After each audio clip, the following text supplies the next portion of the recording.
Sidelines with Rob Browne. Talk sporty to me.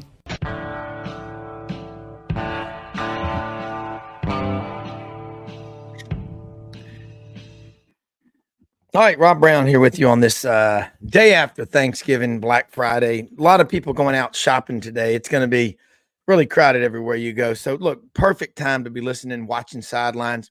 We do this 25 times a month, at least 300 shows a year. We took off yesterday for Thanksgiving, and hell, we have got so much to be thankful for. We live in the greatest country in the history of the world with the best people.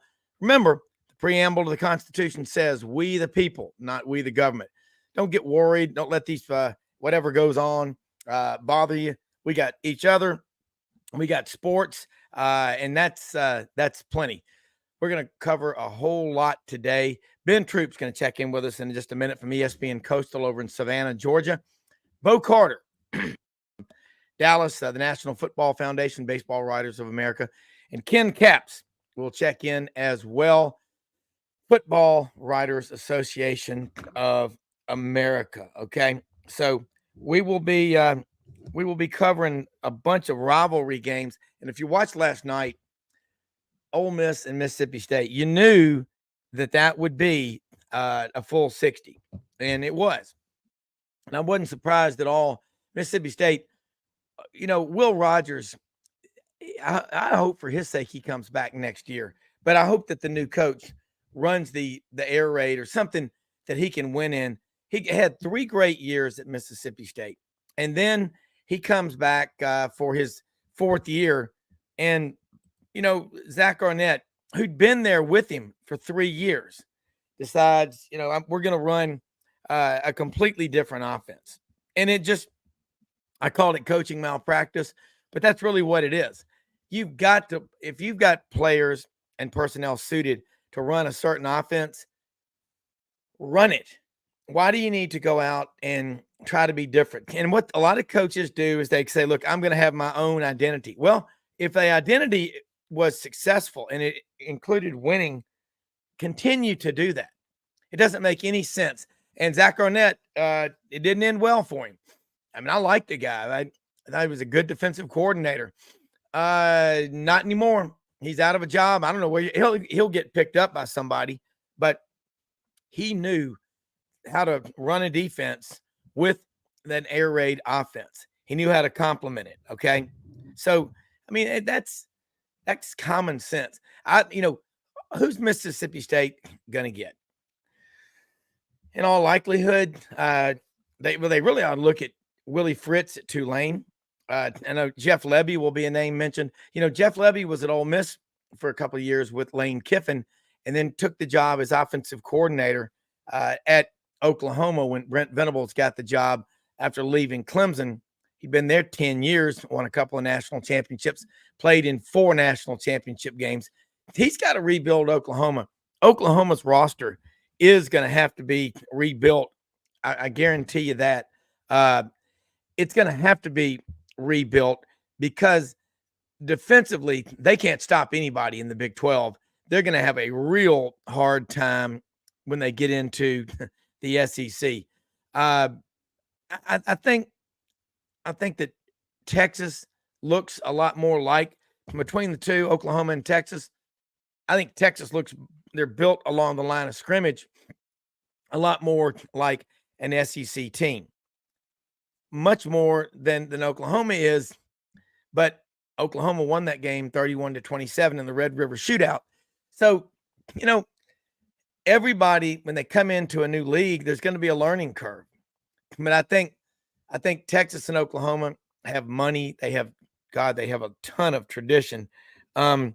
So you look at the big picture of college football going forward. Are we going to have 4 super conferences? Very likely we could. That's a strong possibility that we'll do that.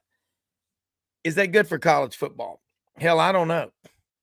I'm not sure it is. I want to see college football good all over the country. I certainly want to see the interest. So one thing that we're doing to head that off at the pass is we're going to go from a 4 to a 12-team playoff next year. I think the 12-team playoff is going to be exciting for college football. There are going to be critics that are going to say the regular season won't matter. That's absurd. You only say the regular season doesn't matter because people say that about college basketball, but you only say that if you don't have a good team in the regular season. Okay.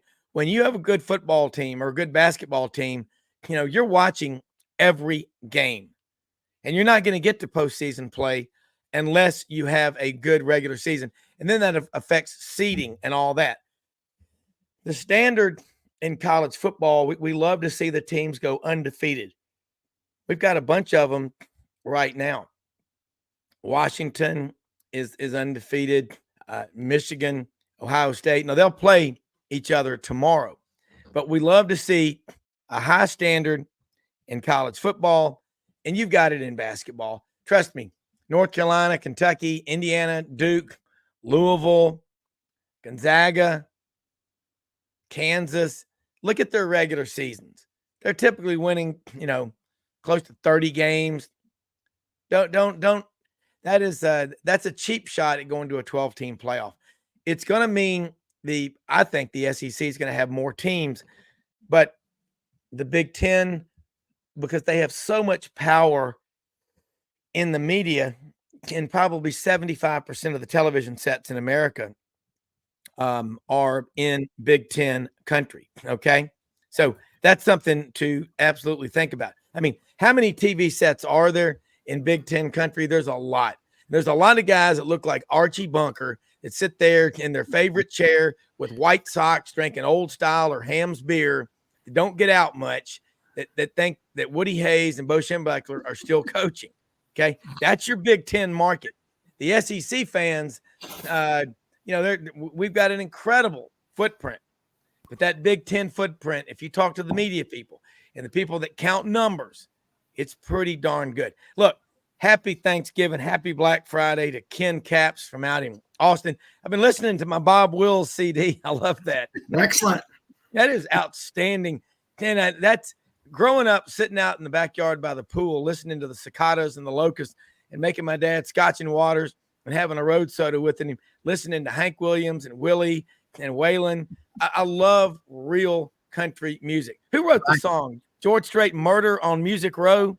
Yeah. I mean, look, most of this stuff that comes out today is a combination. I call it, it's a combination between country and rap. I call it crap. It's really not country music. Okay. It's like, hey baby, no, I want the real country. I mean, Waylon Jennings, that guy, you walked by him going down the street, you knew you were walking by a man, not some glamored, makeup, made up skinny jean wearing, no, forget Diary of a Wimpy Kid. That's no, we're not. We love real. Did either of y'all ever meet Willie Nelson? Yeah, I know you have. Waylon Jennings. Yeah.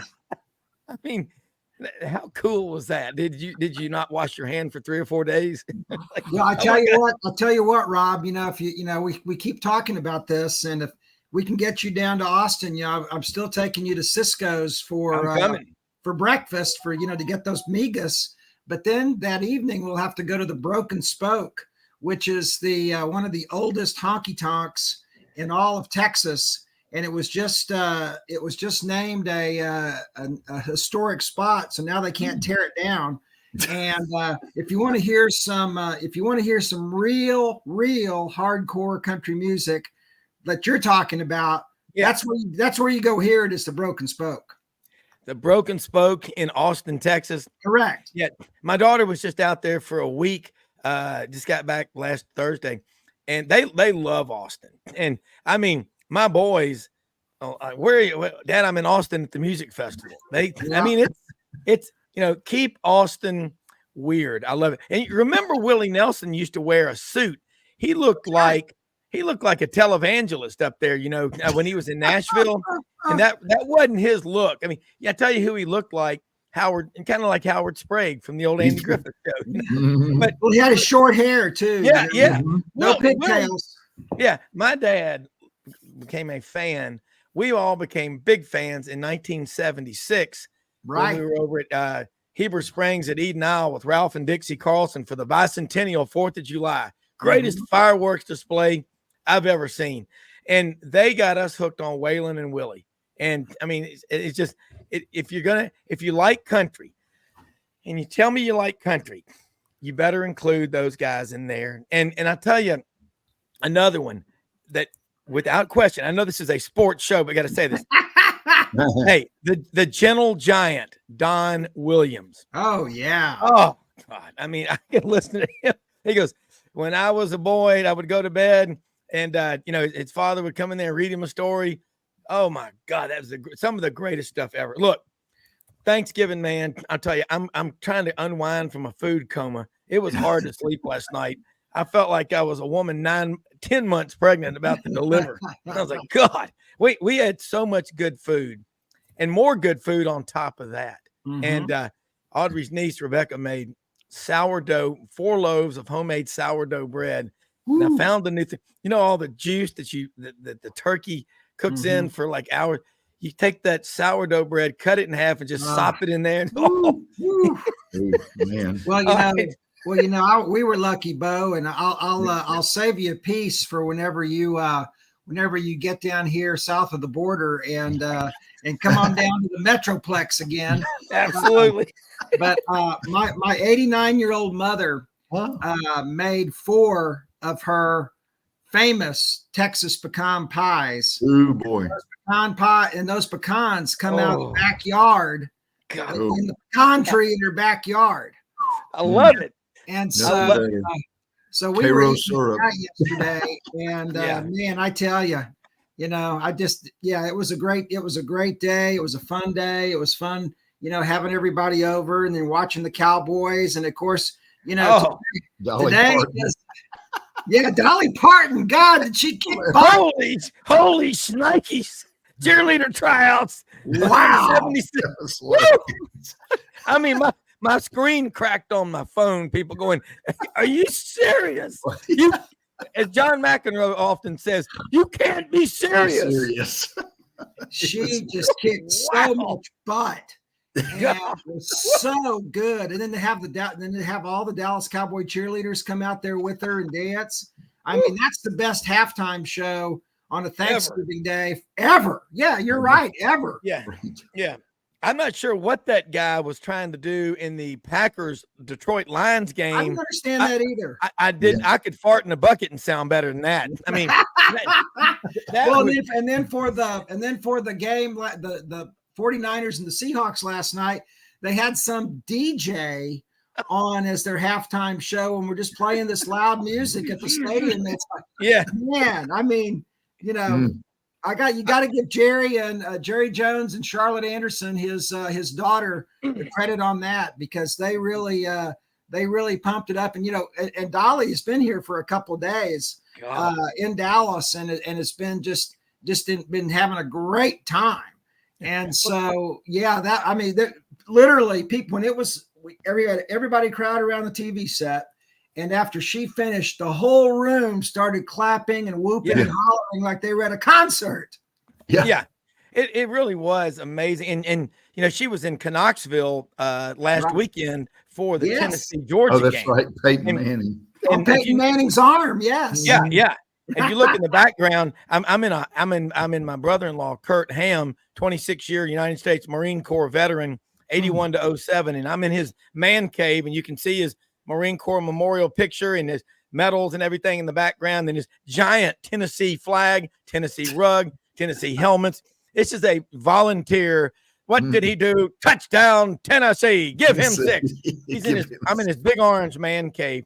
Everybody in the Ham family was born wearing orange and white diapers. I mean, go Vols. It's awesome.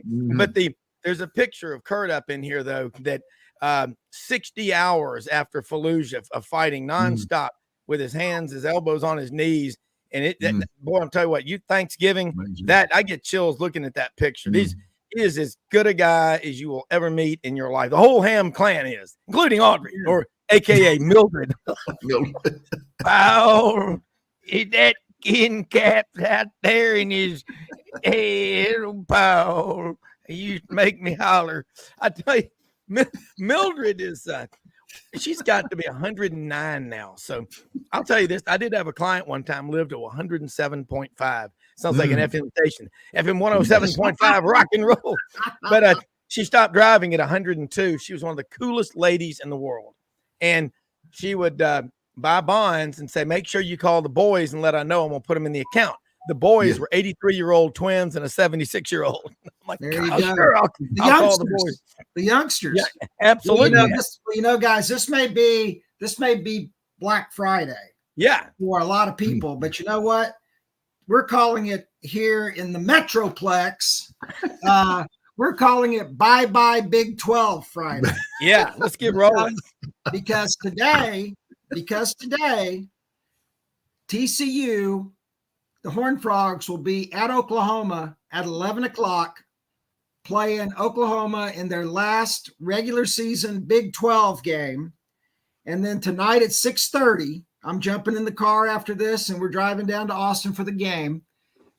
Texas Tech is going to be at Austin playing the Longhorns, last regular season game ever in the Big 12. Okay, Texas and Oklahoma. And of course, you guys both know the controversy and the melodrama that's been going on since August, when Big 12 Commissioner Brett Yormark said to a bunch of Texas Tech fans up in some Mexican restaurant in Lubbock, we want you guys to take care of business against Texas. Basically, he's rooting against the Longhorns tonight. I've never heard of a commissioner rooting against a school in his conference. But he's rooting against the Longhorns. He's going to be there tonight. And it's going to be very, very interesting how this is all going to turn out. You know, Bo, I told Bo that I was going to see if I could sit with him tonight, but I'm hoping, hey, Rob, I'm hoping that athletic director Chris Del Conte doesn't give him some nice, seat in a suite with with catering and everything. I want him to sit in the nosebleed section with a cold hot dog and a warm beer. I mean, that is ridiculous. Yeah, what he said. Talk about sour grapes. And wouldn't it be ironic? I mean, if Texas wins tonight, they are in the Big 12 championship game. There is no question about it. Yeah. Wouldn't it be ironic if Texas would not only win the Big 12 championship game, but then somehow get into the CFP on their way out of the Big 12? Now, that'd make old Brett happy, wouldn't it? Yeah. It absolutely would. We're getting a little echo here. I don't know where that's coming from. But Bo, along the line of what he said, Brett Yormark, Yormack or Yormark, whatever. I mean, after that kind of stuff, we're not going to pronounce his name right. We'll intentionally mispronounce it. All right, we'll call him Tojo Yamamoto from here on out. But you think about the Big 12. I'll tell you something else, Bo and Ken. I talked with a good friend of mine who's out in Dallas right now. He's got one son graduated from SMU and one at Ole Miss now. We went to high school at Christian Brothers High School in Memphis, and he sends me the musers on the ticket up there. Oh my God! Well, we thought we'd check in with one of Texas A&M's biggest boosters, Big Jim Jack. Big Jim, how are you? Well, I say I'm down here on my vast expanse of ill-gotten game from my T. Boone Pickens estate with a consortium of Aggies. Jimbo, well, he just didn't get it done. That I heard that one last night. Right. I've sent that all over the country. It's hilarious. Big Jim Jack. I mean, they absolutely, those guys are brilliant. But my buddy Charlie made a great point. SMU, he said, you got to think about it. They are building something pretty cool there in Highland Park. And they're playing, they got them a big boy football program. They're going to add on to the stadium. And I know Rhett Lashley, just following him he played at Arkansas 05 and 06 for Houston Nutt. And he was at Auburn for like 8 years, 8 or 9 years. That guy can flat out coach and he can recruit, but they're branding what they're doing in Dallas, guys. And they've got some money. I checked. Oh yeah, SMU's got some money. There's no question about that.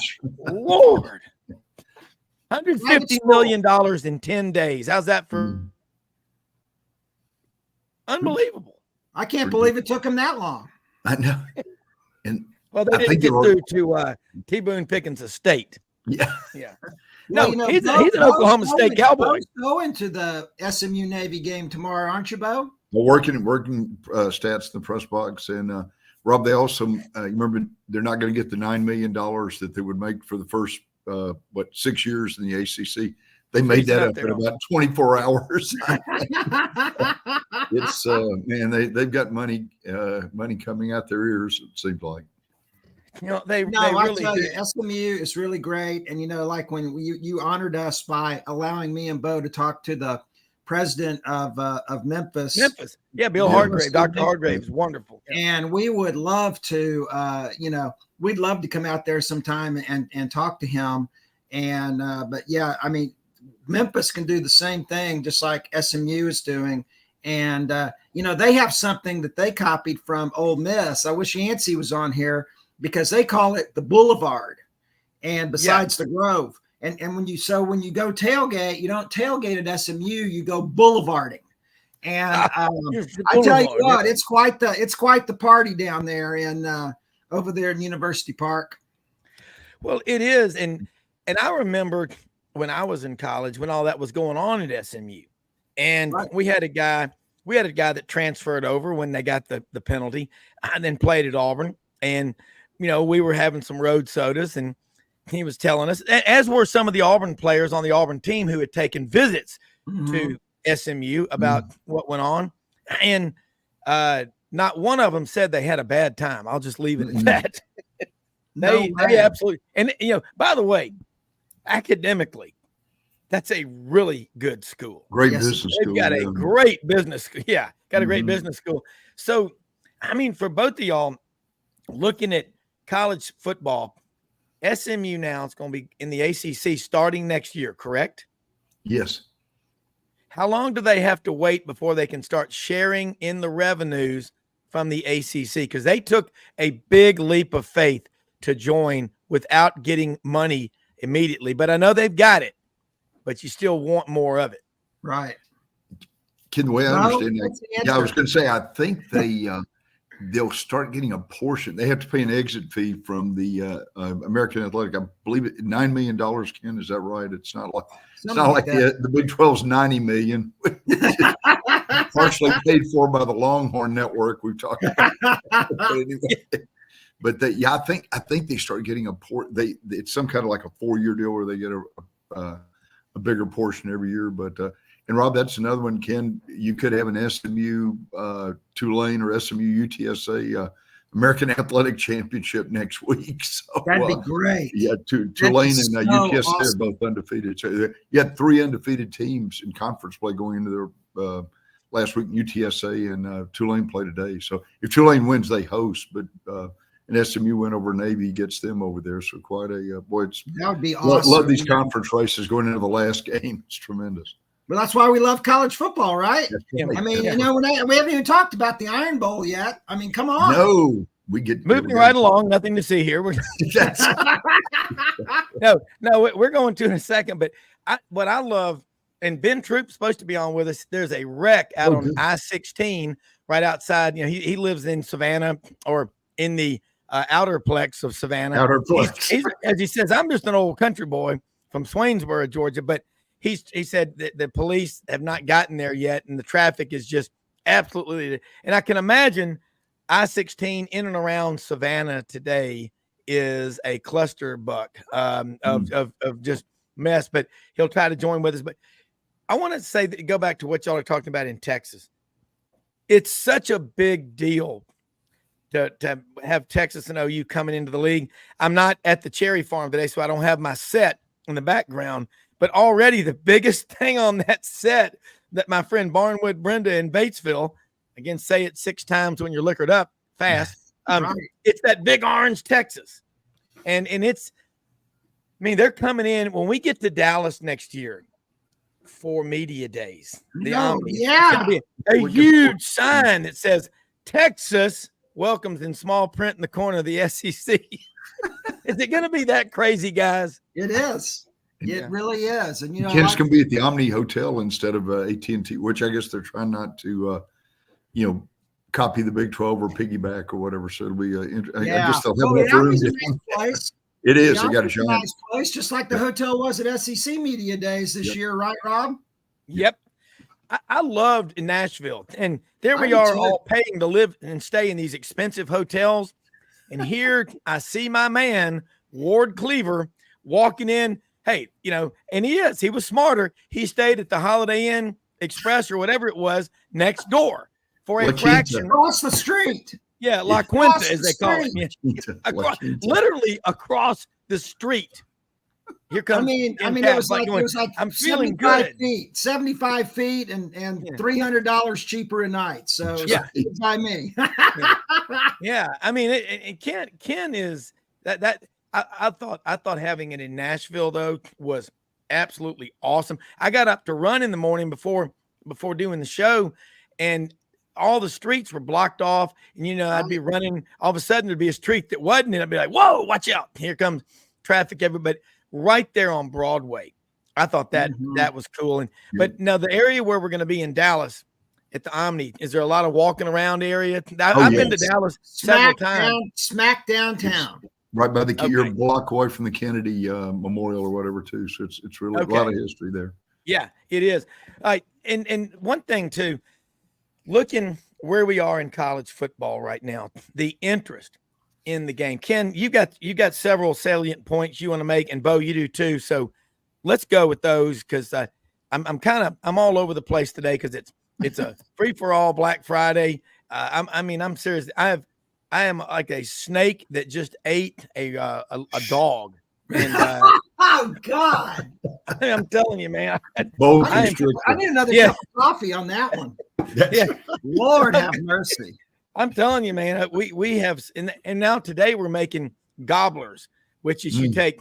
Audrey's got this thing where you take a whole thing of King's Hawaiian buns, lay them on a cookie sheet, cut the top half off, cover it in cranberry sauce. Then you take turkey and dressing and stuff like that on there with provolone cheese on top of that. Put the bun back on top, put it in the oven, and it's kind of like, let me just say, kind of like the equivalent of a crystal, but it's turkey. Boy, that sounds awesome. A gobbler. It's great. Yeah. Well, the other kind of melodrama going on today at the TCU Oklahoma game is seeing if Dylan Gabriel is going to be able to play. Now, Brent Venables said he was going to be available. So I don't know what available means, if that means he's starting or not starting. But here's why that's important, is because Jackson Arnold, everything 5-star recruit, has already played 4 games this year. And so if he comes in and plays today, and he has to play, he burns his red shirt. That's exactly right. And boy, they sure don't want to do that with him. But they're still in the fight for the for the Big 12 championship. And I don't know if you saw this, Rob. I know you did, Bo. But I mean, where did the Big 12 come up with all these crazy tiebreaker things? I mean, it's like 108 different. No, really, somebody added up. It's 108 different combinations in tiebreakers. Okay, if Texas wins, they're in. There's no question about that. But on the other side, with Oklahoma State, Oklahoma, Kansas State, Iowa State's now out. There's all these different combinations, and it's like, what the hell are you talking about? And it just seems like they just kind of made it up as they went. I know they didn't, but they just kind of popped this on everybody this week. And the way I see it, if Oklahoma wins, that's great. But if Oklahoma State plays BYU tomorrow, and they'll probably win that game, I would assume they would. It's going to be Oklahoma State in the Big 12 championship. Were y'all surprised? Yeah, go ahead, Bo. No, a couple of years ago, Oklahoma State came within 6 inches of making a possible CFP. Ken, remember they got stopped on the 6-inch line against Baylor. In fact, the next year I saw Mike Gundy at media days in the stadium. I said, Coach, if we were standing in there in the end zone area, I said, if you had said, well, that's, that's the way football happens. But he's taken Oklahoma State to 19 straight bowl games or something. I know. His but just brothers remember at the one thing, but Rob, the thing that people are still talking about it is, and boy, they are hacked that, even though of 118 games of playing between Oklahoma and Oklahoma State, OU has won 90 of them, 90 out of 118. But guess what? Oklahoma State won that last game, and they're going to keep that Bedlam trophy in that trophy case for a long time. Right. Yeah, and that, they will. And then they go down the next week to the Bounce House in Orlando, where if you've met anybody that's second or third generation Orlandian, you're the first, because it's the witness protection program. But they went down there and beat Central Florida, beat them 49-3 or something like that. That blew my mind. That now, doesn't Gundy have a brother at Oklahoma? Kale. That's right. Sound until like last NASCAR year. drivers. Yeah, until last year. He's now a radio host, Rob. He's competing with you out there. Well, you know what? Scott out here, our great one of our great listeners out of Texas, has a very good point. Why the heck is the commissioner rooting against Texas? Because if Texas goes to the CFP, the conference is going to get a ton of money out of that. He's on the wrong side of this. Yeah, he absolutely is. And I tell you that there's so many subplots going on. Holy cow! I'm trying to get to all these comments and questions, and I'm going as fast as this is great. I love this. By the way, Audrey does so much stuff behind the scenes, and she is sleeping in this morning. She too in a food coma on an IV of giblet gravy. But I'm telling you, we're about to go on the Greenway up here along the Cumberland River for a long hike and get our heads right after this. And I saw something on FeedSpot which recommends, it says the 15 podcast, if you're an SEC fan, of sports in the Southeast and whatever, that you should listen to. And it had Sidelines ranked as the fourth best of that top 15. Right. So that's an attribute to you and Bo and Ben when he comes on and all of our guests. Because my philosophy on anything you do is that Pat Sullivan Heisman Trophy speech, which I'll never forget, when he accepted the Heisman Trophy at the Downtown Athletic Club in New York, and that great picture of Shug Jordan and John Wayne, everybody smoking a cigarette, scotch and water going. It was unbelievable. And Pat Sullivan gets up there, and after the applause, he said, I'm sure there are many Heisman Trophy winners that have deserved this award much more than me, but I can assure you from the bottom of my heart, none will appreciate it more. And the impact that had, because he said, every time you go out on that football field, it's not just one person, it's an entire group. And the Coach Jordan, the coaches, my teammates, my parents, my family, my friends, everyone who's been a part of me throughout my life, this is for all y'all. That is a great Irish Catholic John Carroll High School graduate, Pat Sullivan. And then, what I love about sports, in my truck, in the console, because I was worried about something happening to it, I have a Pat Sullivan jersey from 1970 he autographed for me, because I've got to get it framed now. You got to frame that. Yeah, my youngest son used to wear it to Auburn games, and he autographed it on there back in 2008. But you think about the impact college football players can have. You think about Earl Campbell. My God. My friend John Vogel's brother Mike played at Texas with Earl Campbell from Christian. It just – you look at what these guys do. Y'all know Earl Campbell. Sure. You talk about an alpha male, man's man. I still remember the Houston. We talked about Bo Jackson's 150-yard run on Monday Night Football against the Seahawks. He just ran out into Puget Sound. I will never forget Earl Campbell around right end and running over everybody on the field, and some of them twice, on that Monday Night Football. Yes. And then with Bum Phillips and that cowboy hat and those Sansabelt slacks he wore. Oh my God. Did y'all ever know Bum Phillips? No. Interview him? No, I never met him, but I know Earl very well. And in fact, I went to school with Earl. And so and he's still, he's going to be down in Austin today. I saw, and maybe he'll be sitting next to the commissioner. But, but Earl still has a very prominent voice. Yeah. In Texas athletics and around the state, and very respected.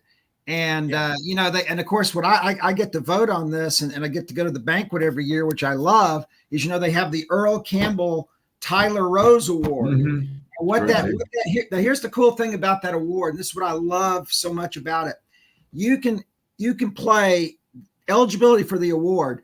You can play football anywhere in the country. However, you have to have played your high school football in Texas.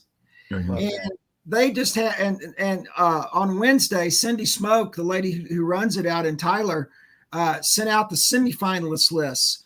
And so I had a list of all the people that had been up for the award this year. And you'd be amazed at all these different kids around the country that all played football, their high school football in Texas. Amazing. I know it's big, but it was hard to select. Pardon me. It was hard to select the semifinalists for the award because there's so many kids out there, and I mean good.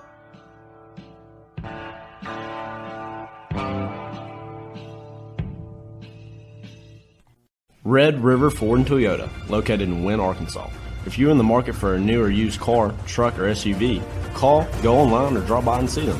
Located 45 minutes from Memphis, go off the 4-city exit on I-40 and go north about 15 minutes on Highway 1. Easy to work with and still believe in customer service.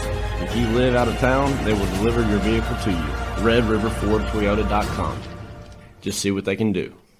Strengthen your seed zone this spring with quality tillage equipment from House Industries. Located in Cherry Valley, Arkansas, House Industries specializes in manufacturing superior equipment that will minimize your downtime and keep you working in the field. To ensure the highest quality control, all design, fabrication, and testing takes place in a 99,000 square foot manufacturing facility located right here in the heart of the Delta. Locate your nearest House equipment dealer online at houseindustriesinc.com. House Industries, breaking ground. Sidelines with Rob Browne. Unbelievably, every 2 minutes in our communities, a child is either bought or sold for sex.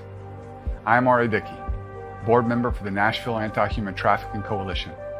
Join me and millions of others in our fight against human trafficking and for its victims by helping to educate the most vulnerable among us, our middle and high school students. Go to nhtcoalition.org, become a partner, and help keep our families safe, because none of God's children are for sale.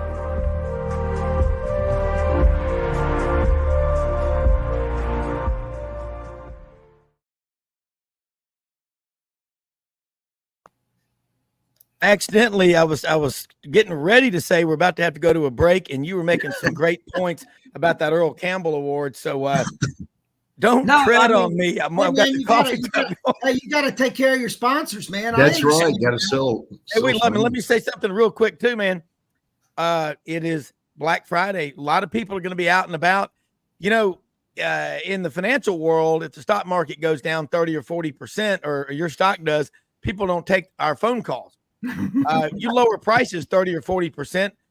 Women will sleep in their cars in the parking lot to be the first ones in the door. Right. And it's Black Friday. So get out and about today. Hewlett and Dunn Boot and Clothing Company. I was going to ask about them. Get in Collierville, Tennessee, 111 North Center Street. Charles Hall, Laura Hall. They are absolutely awesome. They're three great kids. They're Ole Miss Rebels, but they love everybody that comes in that store. Charles has been working there 22 years now. They've got the largest collection of duck heads you'll find anywhere. Shirts, jackets, vests, pants. They've got outdoor camouflage pants, upland bird hunting pants, duck head. Second largest Filson dealer in the Southeast. Over 7,000 pairs of men's and women's boots. Kids' boots. They've got unbelievable looking women's clothes. Dresses, pants, jackets, STS wear, Schaefer Outdoors. They are the wardrobe consultants to the crew on Yellowstone. You can get Rips. Yeah, you can get Rips jacket there made by Schaefer. Also that quilted brown jacket, that good looking jacket that John Dutton aka Kevin Costner wears. They sell that there. It's made by Schaefer Outdoors. They also carry Barber, Old South jeans. Old South shirts, Devil Dog jeans. They have everything you're looking for. Open Monday through Saturday, 10 a.m., 6 p.m. Starting this weekend through Christmas, open on Sundays, 1 to 5 p.m. They deliver anywhere, HewlettandDunn.com. We love them, love all of our sponsors, and go to our website at sidelines.live and support them. Let them know you heard about them on Sidelines. We support our sponsors. Every one of them I have a personal relationship with. We got a new one coming on board next week that I've known for a long time. Just one of my favorite people because I coached his daughter in track and field and cross country. I called her BR the PR, and she always was setting personal records. Great, one of the great families that I know, and he's from a little town called Gilted Edge, which is near Covington, Tennessee, up in Tipton County. Awesome guy, I love him. We'll talk about it next week. Ken, now back to you. We're making that. I love it. The Rose of Tyler, Texas. The Yellow Rose, Tyler, Texas. Right, and the Earl Campbell, the Tyler Rose Award will be awarded. They'll announce it sometime in January, but then the banquet, always a fantastic banquet out there in Tyler. And Lee Steinberg was Earl's agent, and he comes out there, and they have the 3 finalists. And, that's one of those awards that's really kind of different is that, they have the 3 finalists there for the award and nobody knows who won it. So they announce it right then and there from the podium.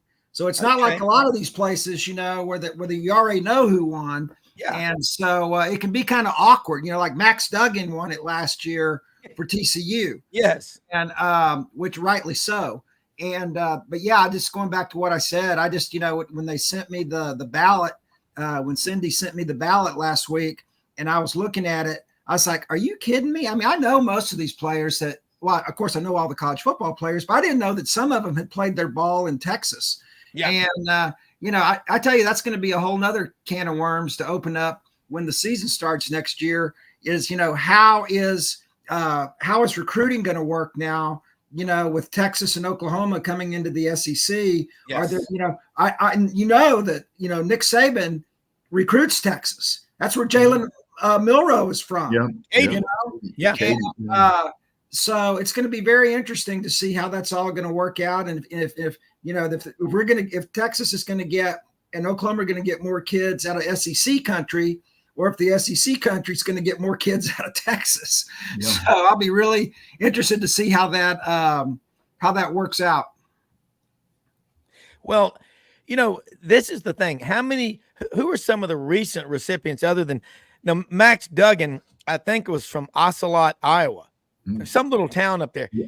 There's a famous bowler from Ocelot, Iowa, who most people are familiar with him, Roy Munson. Yeah. Remember Roy Munson from Kingpin? Remember the character Woody Harrelson? He was from Ocelot, Iowa, and grew up there as a great bowler.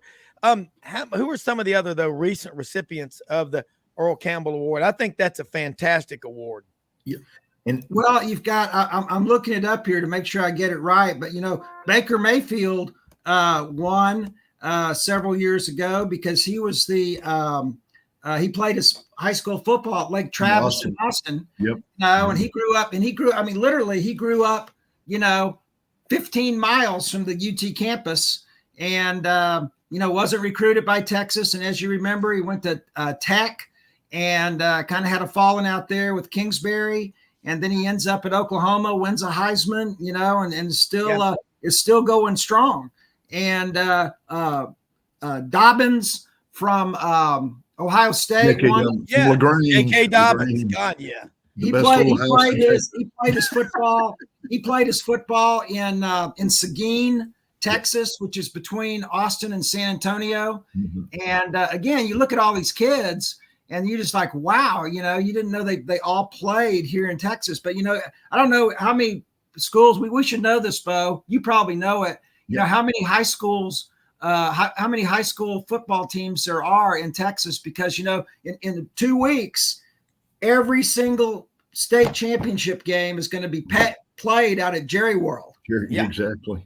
And, even a 6-man, they were 80-yard field. Right. But you know, that's the thing. You know, that thing, having all the, you know, from 1A to 6A, having all those championship games, and they play like 3 a day. I mean, people now are coming from around the country and making that like a vacation, and because all they want to do is watch Texas high school football. Yeah. And that's what somebody told me out there from the University Interscholastic League, the UIL, which runs high school athletics here in Texas. You know, and last year I think they had, I mean, gosh, you have 40,000 people at a high school football game. It's true. It's unbelievable. Texas is just like, I remember about 9 years ago, we were going out. We came in through Shreveport, came in through San Augustine, Texas. I think that's the oldest town in Texas, over in Pine Country. And we went down to Baytown, and I told you we went over to Deer Park. If you're ever in Deer Park, Texas, which is by all the oil refineries, you like Cajun food. We went to this dive. You talked about dives, drive-ins, and diners. Firehead would go crazy at Gidry's. I had the best boudin balls and alligator bite I've ever had in my life. And I said, man, how far south of I-10 do you think that chef lives? I said, you want to meet him? I said, sure. I went in there and I said, this is Manuel. He's from no kidding, he's from Ecuador. And I said, sí. I said, ¿cuántos años hace que vive en los Estados Unidos? He said, 10 años. I said, ¿te gusta los Estados Unidos? He said, sí. I said, bienvenidos a los Estados Unidos. I said, you know, that's the best Cajun food I've ever had. It was made by a guy from Ecuador.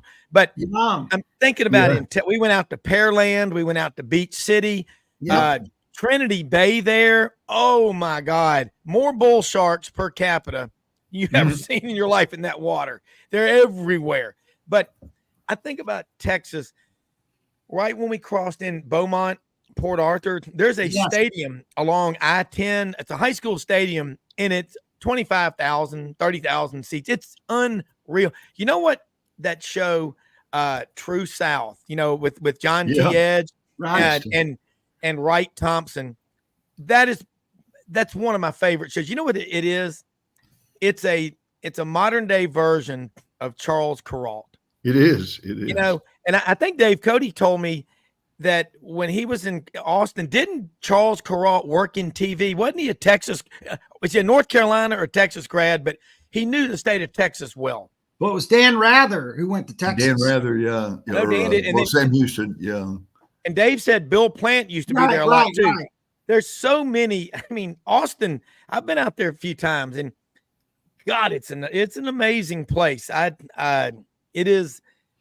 I just hope fans in the SEC, you know, Texas people are. If you've been to A&M, you know, and you're going to go to Austin, they're different. There's some different, but I'm thinking about our good friend Casey Goodjohn, 20-year Marine, listening out in Claiborne County, Texas.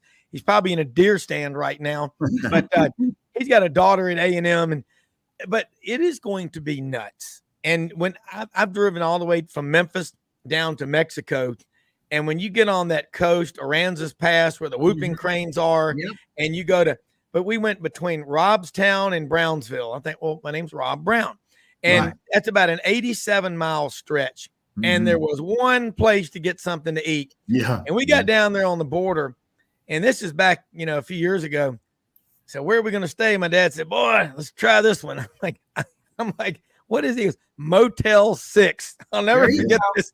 $9.95 a night. We'll leave the light on for you. And a cell phone in every room. So my dad said, my dad's walking out of the Motel 6, and the guy goes, Senor, would you like television? He goes, sure. He goes, 75 cents extra. You can't make that stuff. That's true. And but it was a lot of fun. But I've been all over Eastern Texas. Hadn't been out in the western part. Beautiful. But it is going to be. But you think about these kids in high school football, how big it is there. And Dave Cody, will Texas Tech bring their band to Austin? They were in the Macy's. Yeah. Wow. Left New York yesterday. They're headed that way. Yeah, unbelievable. They did a good job yesterday in the Macy's parade, and yeah, now they're coming to Austin, and we're such a nice school that we're actually going to let on the very last Big 12 game, they're going to get to march on our on the DKR field. So, I think that's great sportsmanship on the part of the Longhorns. But what I thought you were going to bring up, Rob, is my favorite road sign in the United States of America. If you're driving I-10 west, and you're coming out of Louisiana, and you get to the Texas border, the first sign you see is a welcome to Texas sign. Very nice sign. About a mile down the road, there's a mileage sign, and it says El Paso, 819 miles. On a good day. What? On a good day. What? Hey, look, when you're leaving, when you're going on I-40 past Fort Smith and you enter into Oklahoma, the first big sign you see when you're going west on I-40 is, welcome to Oklahoma. Of course, that's the Ouachita Mountains. It's gorgeous. Yes. 10 killer state recreation area, 7 miles. And then you turn off up there on that road to Tulsa. And that's Choctaw, Cherokee, Okmulgee, Muskogee, Broken Arrow. You think about, SEC fans, and I know we're, myopically focused on the SEC in the South, but we cover football all over the country because there's like tectonic plates and the seismic, connection all over the country. What happens in Austin, everybody knows about it. What happens on this show, you're going to talk about the Big Ten, ACC, AAC, Big 12. You're going to talk about the Pac-12, the Mountain West. They're going to merge together. You know what gets me is how so many fans, with all that's happening, they're waiting for the other shoe to drop. And I'm sitting here. I love Kevin Steele, defensive coordinator at Alabama, a speech he gave before an Auburn game a few years ago. And I can't say it word for word because the FCC has rules on that. But his point was, don't wait for bad stuff to happen. Don't wait for it. He goes, you be their adversity. You get after them. And that's what's going to happen. Again, my dad's listening now. He's 95. He'll tell you back in the 50s, a lot of people thought when they put college football on TV, it was over. People wouldn't go to the games. Right. How'd that work out? 1984, the CFA, Chuck Ninus, Oklahoma and Georgia, big lawsuit, the right to show games on TV. Name me a stadium, as Floyd R. Turbo, that guy on Johnny Carson, used to say, name me a stadium in America that has not expanded 2, 3, 4, 5 times since then. Definitely. The future of college football is as bright as I've ever seen. And I think the interest, and both of y'all are gifted writers, you're true grit journalists, and when you're on here, everything you say resonates because you think about it, because you've written it. But guys, can't you imagine this time next year, the excitement of the top 25 teams? Like, hey, Dumb and Dumber. So you're saying there's a chance, because there is. Yeah. Hey, Jeff, that's pretty cool. Jeff Power down there in Austin taking KC to Columbus. That's awesome. I love it.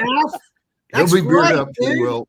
They'll have there's going to be well over 100, probably 102,000 people in that stadium tonight. And what Steve Sarkisian said, of course, he was asked about all this with the commissioner on Monday, and I thought he played it very cool. He said, hey, I'm okay with the commissioner, where there's nothing to smooth over here. But what he did say, and I thought I like this little veiled comment here. He goes, I hope we put on a heck of a show for the commissioner. And I took that to mean, I hope you beat the crap out of Texas Tech. So, but I tell you, Texas Tech is no gimme game ever. Those guys come out, with fire on their heads. And see, Joey McGuire, their coach, was a Texas high school coach. Very, very, fire and brimstone. He's a great coach. He's got them fired up. And of course, remember after they beat Texas last year up in Lubbock in overtime, he made the famous comment, all roads in the Big 12 go through Lubbock. And so it's like if you've ever been to Lubbock, you know, I don't know about that, but you know, this is no gimme game tonight for the Longhorns, and they're going to have to play. They're going to have to play lights out football. And remember, Jonathan Brooks, the star running back, over 1,000 yards rushing. He's out for the year, and so years is a little bit iffy. I mean, he's still kind of banged up. Xavier Worthy was kind of hurt last week. Yeah, so it's no gimme.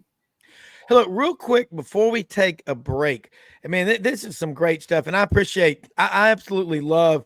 I'm in Cursillo, Jeff, not a Knight of Columbus, but I'm an Episcopalian who converted, Scotch Irish Catholic.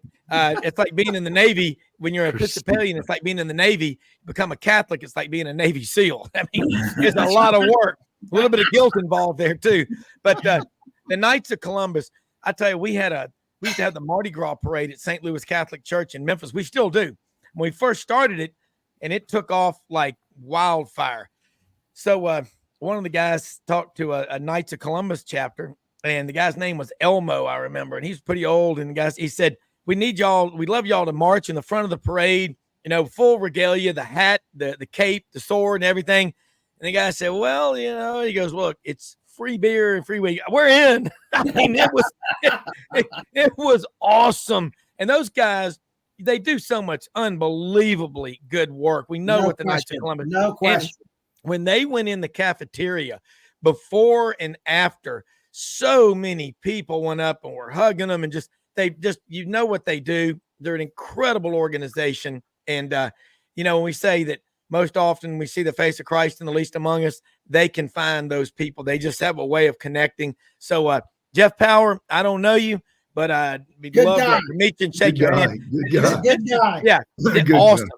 Absolutely awesome. And that's the thing about it is, you know, we're talking a lot of Texas. We're all over the place, but what's going on out there? You know, Nick Saban, all these coaches, Kirby, they go into Texas, and I wonder if Jalen Milroe can win that Earl Campbell Award, being from Katy, Texas. That would be interesting. And football now is a national game. You know, guys are being recruited from everywhere. Brock Bowers is from Napa, California. Yes. Probably knows about wine. Maybe worked on there. Brock Bowers, I always like to give this award every year, the Wally Cleaver Award. You know, the guy that's a great athlete, you know, good-looking guy and just real popular and all, but is a team player. And I think Tony Barnhart said on the show last week, Mr. College Football, love that guy. Mm-hmm. And he said that, you know, Brock Bowers could have just mailed it in. You know, I've done what I need to do. I think they got enough tape on me, but he got through the surgery. Again, I'm not a doctor, but it's called a tightrope surgery. He didn't look like he missed a beat, but he's back out there with his teammates, right, fighting and doing whatever he can to help them win. That's a mark of a high character individual. Amen. You know, it's football and sports teach you there's more to life than the man in the mirror, you know, looking at you. There's people around you. You may not find it. You know, I always tell kids before a race, you may not be feeling it today. You may be tired. You may be worn out, distracted. I don't know, but you better find it, because all of them are counting on you. Okay. You got to do it right now. And when that starting gun goes off at the race line, everybody here, they could be your siblings, your classmates, your best friends, but they're in your way between here and first. Okay. Right. Just remember that. And that's what we love about sports. We're going to take a quick break, come back, man. We're on a roll. Like I said, this is like Austin city limits. I see old Lefty Frizzell out there in the crowd. Come on up here, Lefty. Waylon, Don Williams. Is that Merle Haggard over there? Wake up, Merle. But anyway, we're going to take a quick break and be right back. Got a lot of college football going on right now, but I love it. Jeff Power, that's one of the coolest ones.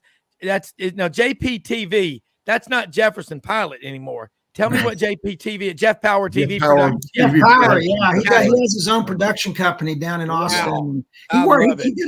He did a lot of work too for Dave Campbell's Texas Football, and he also does a lot of really cool work in Texas high school football around the state.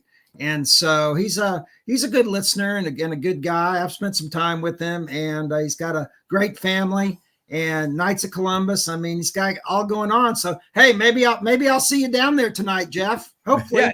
Love to have him come on here with y'all next time if he can. And I'm going to tell you, appreciate him listening. That is absolutely awesome. We're going to take a quick break. We're going to be right back. More talk about college football.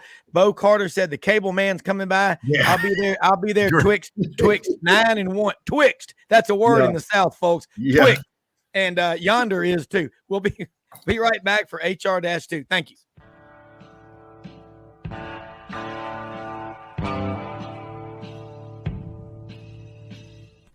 Red River Ford and Toyota, located in Wynne, Arkansas. If you're in the market for a new or used car, truck, or SUV, call, go online, or drop by and see them. Located 45 minutes from Memphis, go off the 4-city exit on I-40 and go north about 15 minutes on Highway 1. Easy to work with and still believe in customer service. If you live out of town, they will deliver your vehicle to you. RedRiverFordToyota.com. Just see what they can do.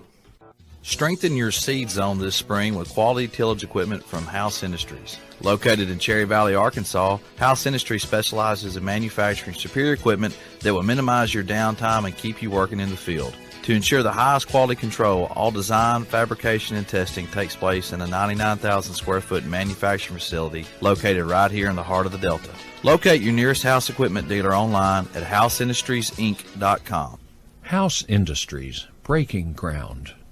Sidelines with Rob Browne. Talk sporty to me.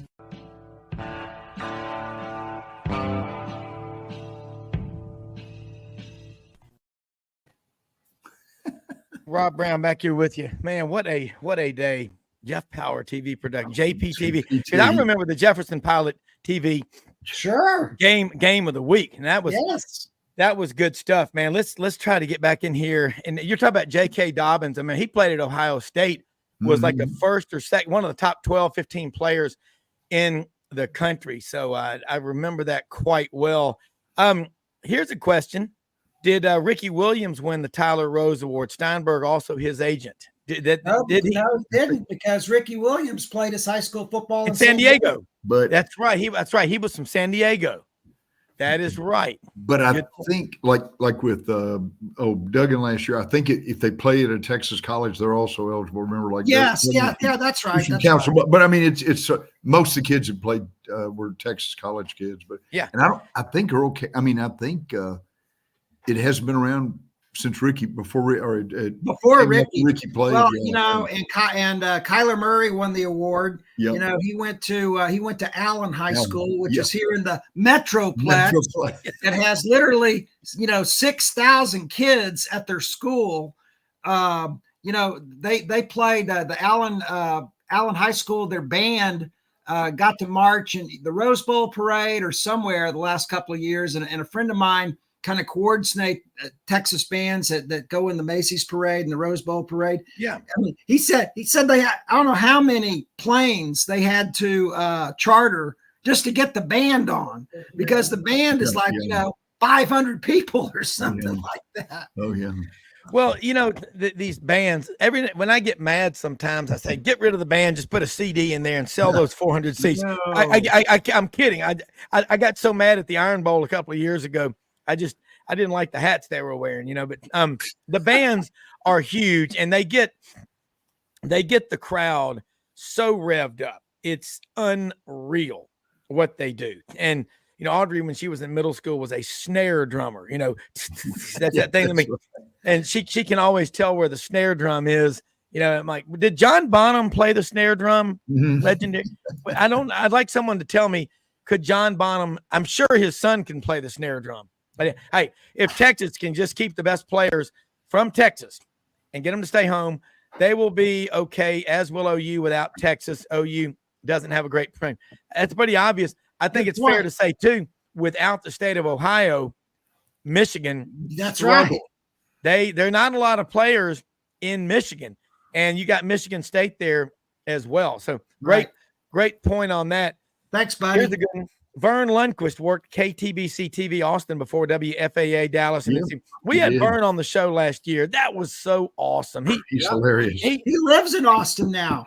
Yep. Oh my God. Vern lives in Austin. But he is so cool. And you know what gets me? And I don't think he's old, but when guys retire, they think, well, my day has been everything that guy said on that show, man. People were hanging on the edge of their seats. And like my son Wilson always says, Dad, Vern Lundquist is an icon.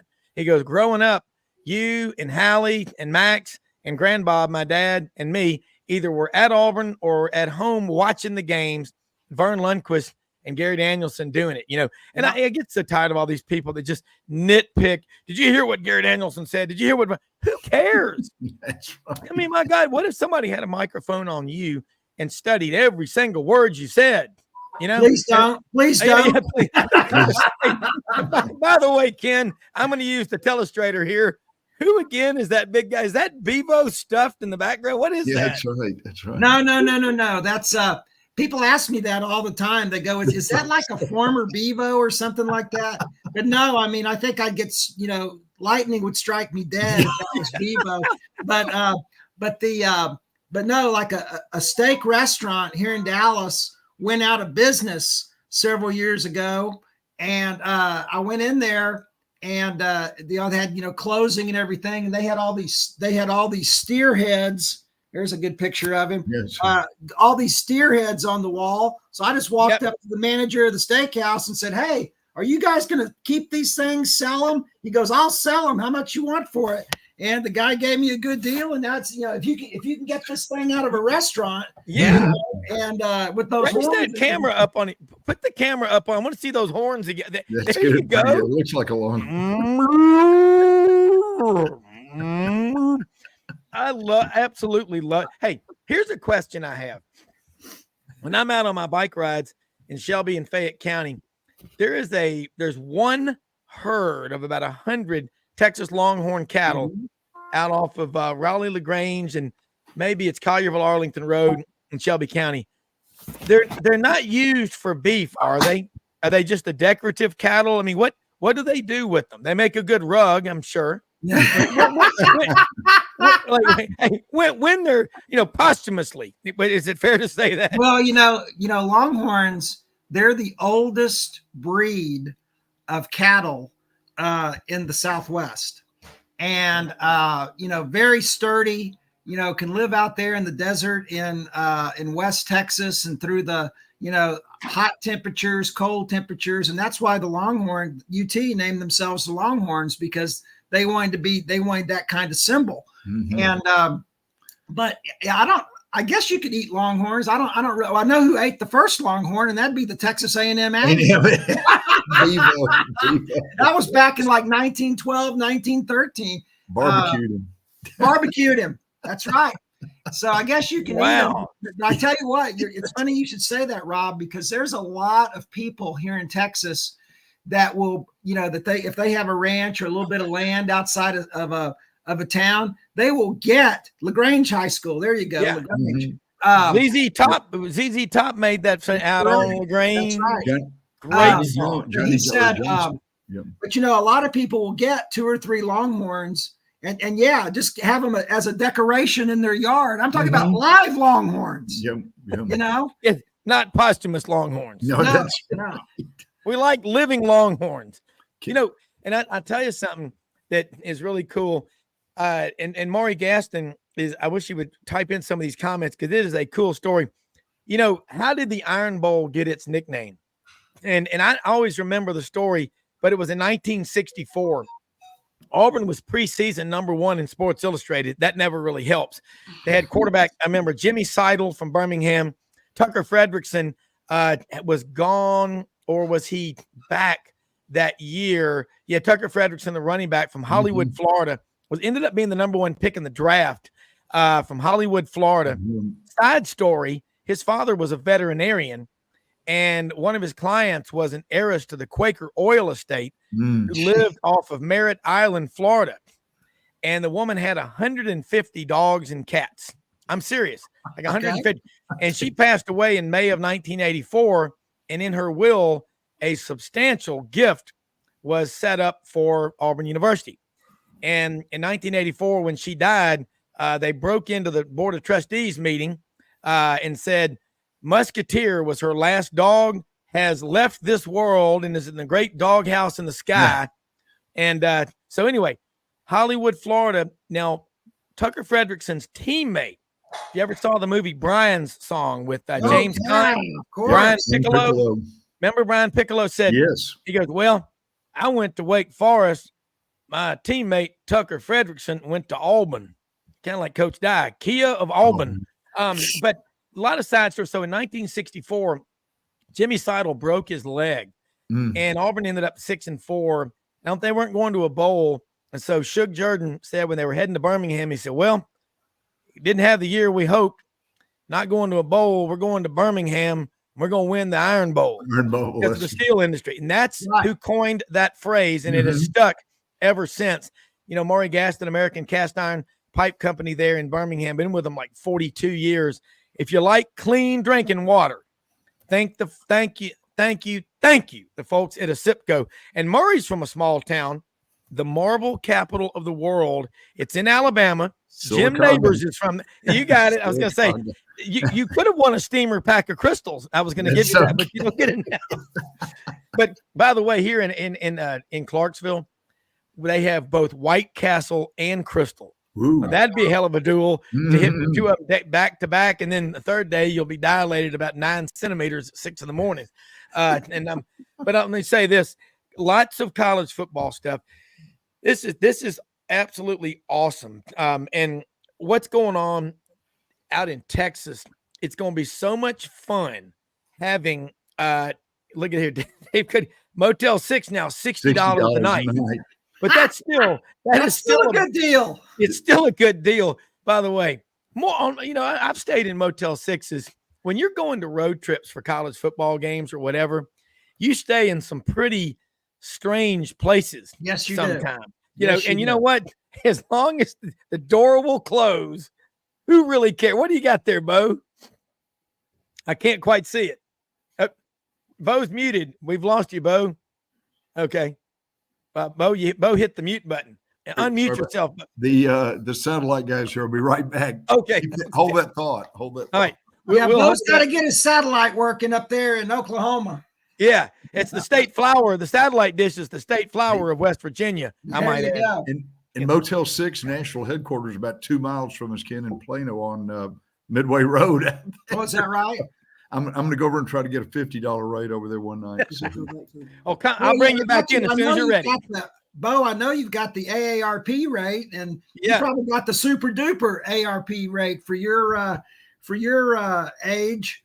Hey, I'm going to tell you what, man. Bo and you out there, when y'all are on this show, it's unbelievable how y'all can, like Swiss Army knives, talk. That Texas. The rich tradition that's Texas is unbelievable. That's what I love. History. Maury Gaston and John Durham and Robert Durham and John Hearn gave me this phrase: history, traditions, and heroes.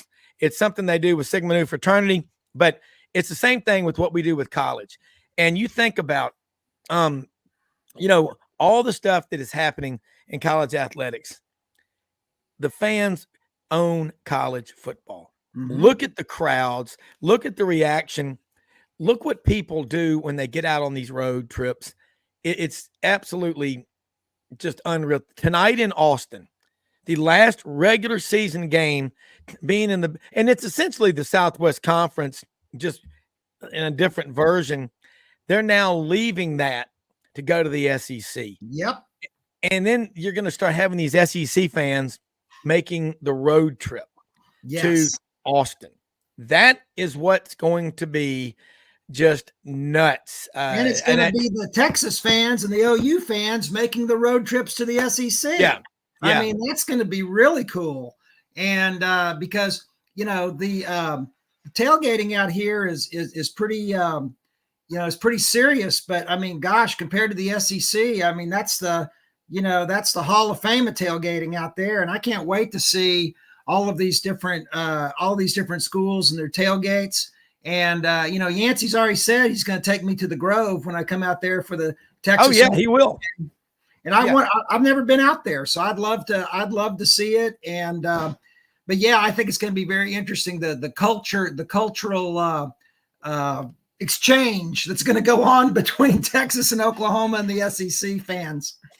Well, and it is a lot of fun. And then you think about what's going to happen with these West Coast, Oregon, Washington, Southern Cal, UCLA, UCLA and Southern Cal going to Iowa. That's going to be a fun one, in Iowa City.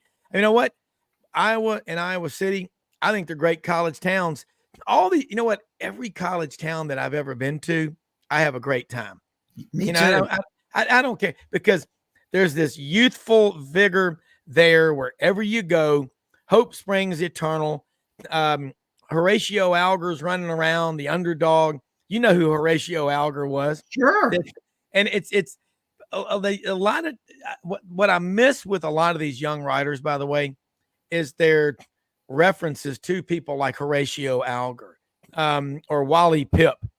The more history that you know about everything, not just sports, correct, the better writer that you are. You have a master's in journalism from the McGill College of Journalism at Northwest. That's a big damn deal. Not everybody gets their photo taken with Mr. Bill Hancock, chairman of the college football playoff. He's he's one of the kindest people. We had him on the show after the first rankings came out at 8:30 the next morning. I mean, he and Brett Daniels, they're awesome. And he did 19 years in basketball. Right. And I just don't think people understand how big a deal what they do is. Talk about it.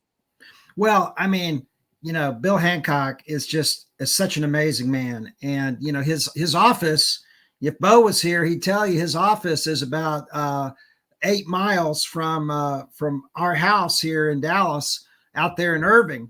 And, what he's done for college athletics and the playoffs and the CFP and the evolution. I know he's taken a lot of, crap from people over the years, but what he's done for college athletics and now passing the torch this year. Now next year we'll have the new guy come on, but Bill Hancock is still going to be an executive consultant to the CFP. And, I'm so glad that's going to happen because, he knows that place backwards and forwards. He has so much wisdom, and you're right. He's the kindest man, and he's very funny too. He's got a very dry sense of humor. And, it'd be fun we have to get him on. We have to get him on after the Final Four set. You need to work on that, Rob. Well, I'm going to get him on. And what's really neat is every day at media days, we would see him there in Nashville. Mm-hmm. He takes time. He'll talk to everybody. Yes. He loves college football, basketball, you name it. And he gives back, but he loves it. And for a long time, he was a bigger than life figure for people. Like, he's the guy, that like Ed McMahon come knocking on your door, bringing a $50 million check. He was the guy delivering the national championship trophy. Correct. And when I met him, man, he's so personable and he's hands-on. And Brett Daniels and him, they walk up and down Media Row wherever they are, and they're spreading the gospel, the evangelization of college football. And again, he'll remind you, 19 years I was on that committee for the college basketball selection, which is a big deal. Yes. Win or lose tomorrow, Auburn is in great shape going forward.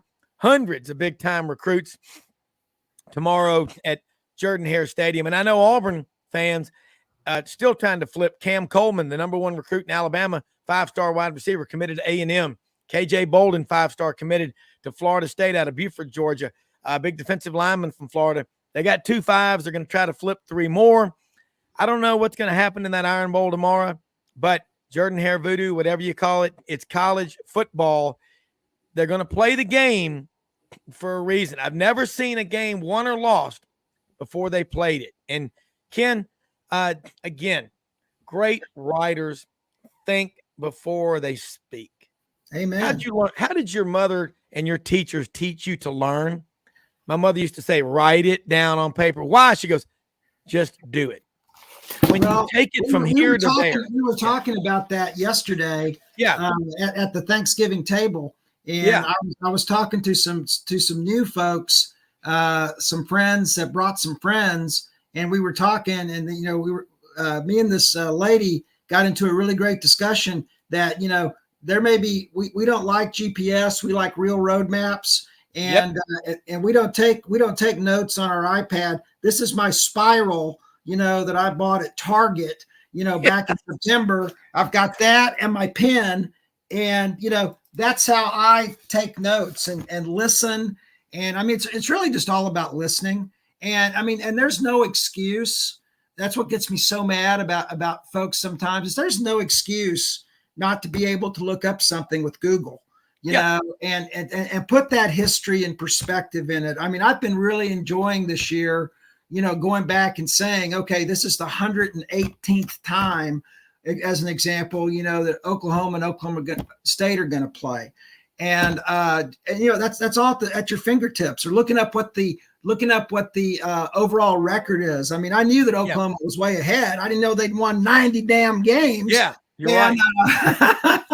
But that's what it's all about, Rob. And it's about being a good listener and, asking the right questions. And the way I always look at things, and just like this show, we've gotten so many good compliments on it that I've gotten back, personally from this show, is, we don't talk down to people. The three of us are sitting here talking just like we were in your living room, Rob, and just visiting, or out by the campfire, out on the patio or the deck or somewhere. And that's what people want to hear, is that, I see some of these people, some of these sports guys that are always talking down to the fans, or they're always, and they're so incredibly wrong so many times on the facts, when that is just inexcusable, because, they have producers and everything. Yeah. My producers right here. And if I don't know something, I'll go look it up, because I don't want to come on this show and be inaccurate. And, I'm wrong. I'm a human being. I'm wrong sometimes. I'll admit that. But overall, I try to, whenever I'm on with you, and I'm so honored to be on with you on Fridays. But when I'm talking to anybody, I just like to ask them, my favorite question is to always start off is, what is your all-time favorite memory of playing at X, at Texas, at all, whatever? And people just, you ask them that and they just light up. They just light up. And right off the bat with the interview, you don't ask yes or no questions. You ask, and they'll start thinking about it. And man, they will tell you a story that you've never heard before. Yeah. And that's what people want to hear. I mean, I try to ask the questions that, like Jeff and Buddy and Scott and all these people that write into the show. What do they want to know? Yeah. I'm going to be putting on a feature on Football Writers very soon, an interview I did with Eli Gold when I was at the Texas-Alabama game in Tuscaloosa.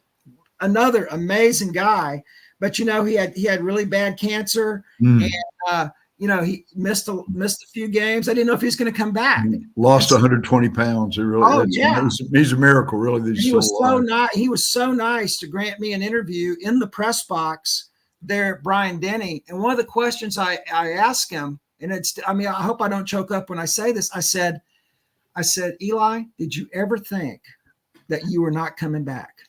Yeah. And he paused for a minute and he said, no, because this is my home. Because this is my home. Yeah. And I just thought, wow, what an answer. And he's absolutely right. That is, West Box, Alabama is his home. But that's the kind of question that, people out there in the audience think, well, God, how did this guy come back from this really bad cancer? Miracle. Because it's a miracle. It is. Because that's his home. And that came out of his mouth. Okay. And I can't wait to put that feature together on him. And and I'm going to start doing interviews like this coming up in 2024 as well, where I'm going to try to get guys like him and do like about a 5-minute interview with them, and just ask the really, boom, boom, boom questions that people want to hear, and then put those up on the Football Writers website. Yeah, and that FWAA website, I'm proud to be a member thanks to you and Bo. And it's awesome. It's a responsibility too. You can't pick an All-America team or anything without doing the research. Correct. Don't just point and click. This is not some customer satisfaction survey. It's not a popularity contest. No, it is not. And you got to take your blinders off. Again, my grandfather being a judge used to say, you better get amnesia when you enter the courtroom, Right. because, you can't be convicting someone on something they're not being charged with. You cannot, you have to compartmentalize. You got to do it that way. And you're right. And I think about, Eli Gold, when tragically Memorial Day in 2019, late May, when Rod and Paula Bramlett were killed. Rod, the longtime play-by-play for Auburn sports, had on it was awful. And his wife died, I believe, at the scene, and Rod was airlifted to UAB Medical Center. And I saw that More Than a Voice feature on the SEC network. And Eli Gold was talking about Rod Bramlett, and he said, he got there and he goes, my wife and I went over there and sat with him as he passed away, because nobody else was even there yet from the Auburn group, and that's the Alabama guy saying that. Right. And so I know, Browne, what are you doing? You're an Auburn guy. He said, I just call it like I see it. Good people. I got a lot of good friends at about every school out there. Okay. I love to see my school do well, but after we're through playing you, good luck to you. Right. Because I don't ever remember hearing at Mass, hate was a virtue worth practice. It's just not. I want to beat you. I want to whip you, but I'm going to find something good in everybody. That's just how it is. And there's a lot of great stories. And Bo, I'll tell you real quick, Jeff Power, Dante Foreman won the fourth annual 2017 Earl Campbell. Look at these. What a group. I had a finalist, Jalen Hurts. Pretty amazing. Jalen Hurts, Patrick Mahomes, Baker Mayfield, and D.D. Westbrook. Holy shnikes. Yeah, those are the ones you got to vote for the finalists. And see, I remember that because you know what? So they're all sitting there and they don't know who's going to win. And then Tyler Campbell, who is Earl's son, great guy, will get up and announce the award at the podium. And, it's kind of like, being on an award show. I mean, like being on some kind of game show. Where it's like the other two guys. Where people know that, God, look at all these amazing athletes. And then by somebody's vote, Dante Foreman played for the University of Texas. He's still going strong in the NFL. And look what Jalen Hurts is doing. Look what Mahomes is doing. I mean, and Baker even. So, he's kind of had his ups and downs, but he's still hanging in there. I mean, those kids all played their high school football in Texas. That is unreal. I mean, those just having to choose from that. That's like being in a restaurant. The caviar, the beluga caviar, the creme brulee, and the aged Angus filet. I mean, you can't lose. And Ham's beer, of course, makes it even better. But that is an unbelievable group. D.D. Westbrook played his college football where? Somewhere here in Texas. I'd have to look it up. God, I'm trying to remember. Yeah. Okay. Might have been UTEP. Okay. All right. Now look here. Here's another one, man. God, I'm getting lost. There's a lot of stuff coming in. Right. We do know Chad Morris, a Texas high school coaching legend. We know about that. Oh yeah. Real quick. And Dave Cuddy always corrects me when I get this wrong. There's South Lake Carroll. That's Dallas, correct? Yeah. Covering them today against Highland Park. Ken's South Lake Carroll. Okay. Then you got Austin.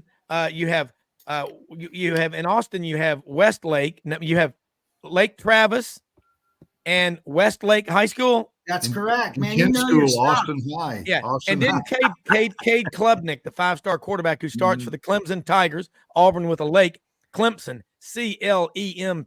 Clemson, yeah. So I remember a statistic. I remember 5 years ago, idiot savants, our brains operate like this.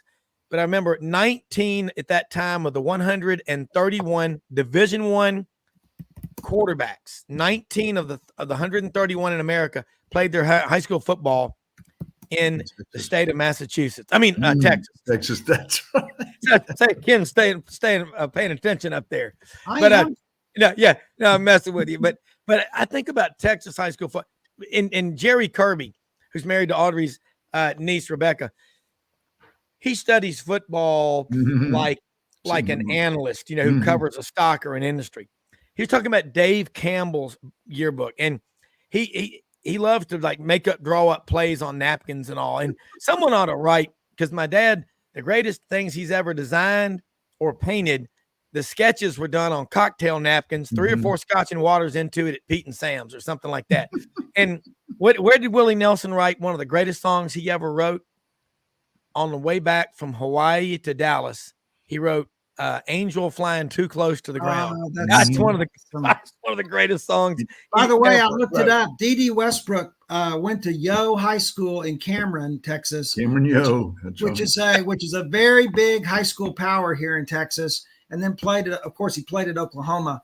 But what I was going to say was the whole thing about Auburn and Alabama. This was also on my list today to talk about it. It just made me laugh. You heard about Saban's swear jar, right? Yes, swear jar now, and his players said that he was cussing too much in meetings. And I thought this is very big of Coach Saban. He said, well, you know what? I want to be a better person. And so I'm gonna get a swear jar, and for every cuss word I say, I owe him $5. And then the players take it a step further and say, okay, well we're gonna extend that to the field because they think he's been cussing too much on the field. Yeah. When that came about, I thought Saban had a great line. He goes, I may have to get a loan from Miss Terry for all these $5 contributions I'm having to make to my swear jar. Yeah. Put it in the NIL fund. How much swear jar in the Iron Bowl? Yeah. My mom had we were kids, she had a cuss box. You had to put $1 in there. And I brought home a report card one time, and the box just broke. It was bad. A lot of field trips when I was running out the door that were report cards. I'm telling them years later, I know they're watching. They were not field trips. They were report cards in the scholarly ways, But I love this.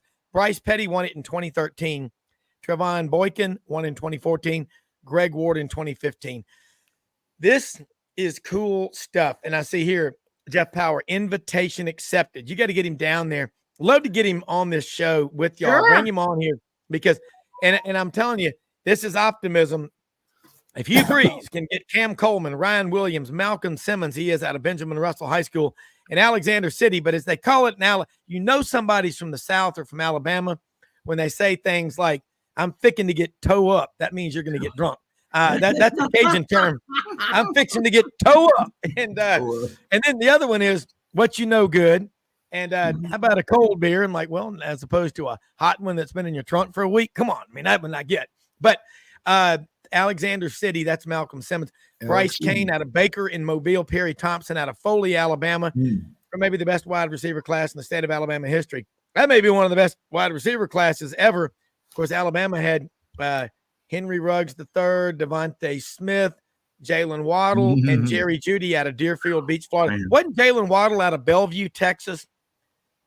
I think he was somewhere around there. But I tell you who's working on this really hard is the University of Texas, because they are trying to flip a bunch of the A&M, not only the recruits, but there's going to be a bunch of kids from A&M going into the transfer portal here in a few weeks. And man, Texas is just saying, come on down. We're 90 miles south and west of you. Come on down. And so I'm really going to be interested to see how the whole, Jimbo leaving, the coach, the coaching search still up in the air. Yeah.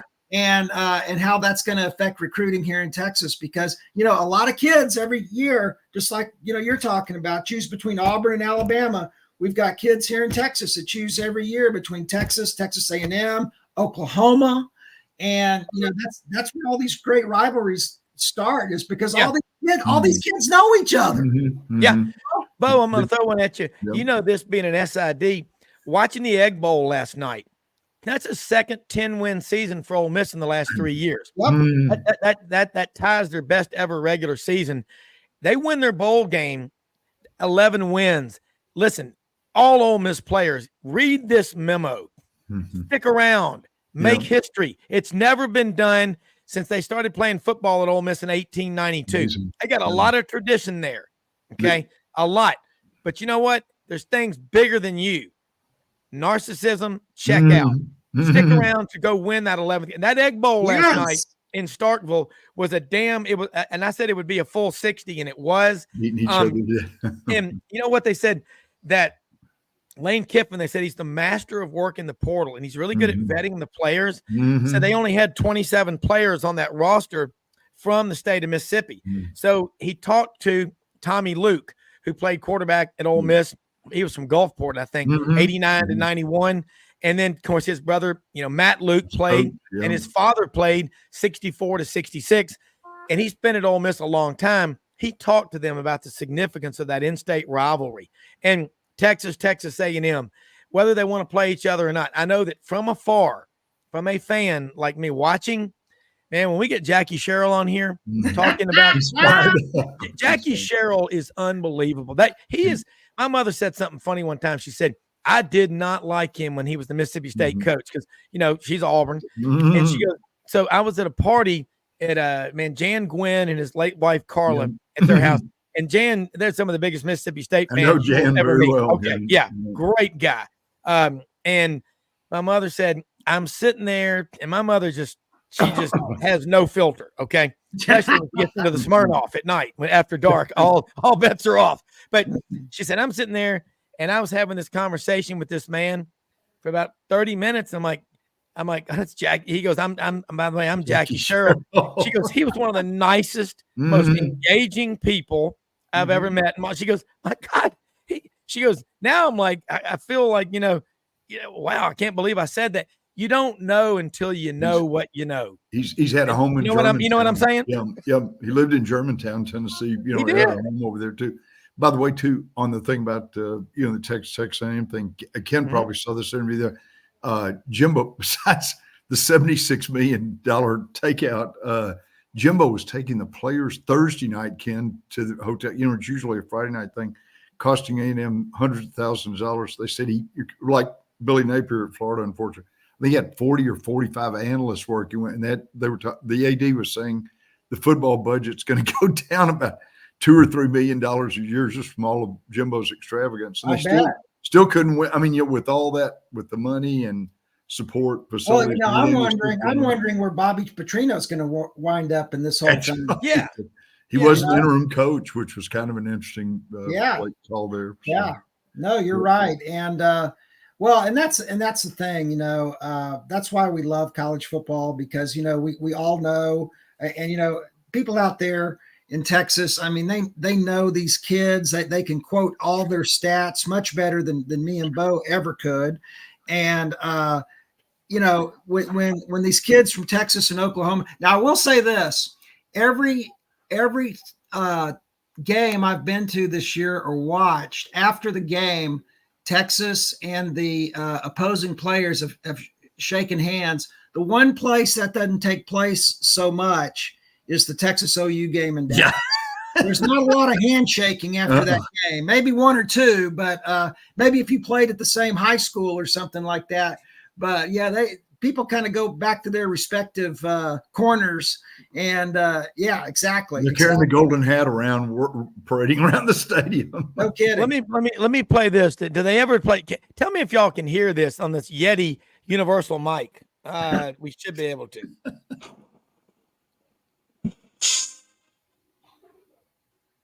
Can you hear that?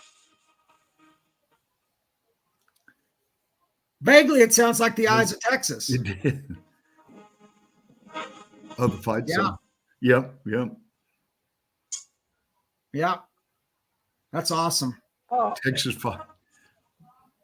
You just got to sit there and you listen to these fight songs. You get chills. And I think about just as a kid growing up, watching the 10-year war, Bo Schembechler and Woody Hayes. Oh, boy. And how exciting, and of course I grew up, pulling for Auburn from birth. and going to a lot of games. I still do go to a lot of games down there, and Memphis games and Ole Miss games, and a lot of them. What you find is you've got friends that are fans of all these schools. Yeah. And it matters wherever you go. It matters.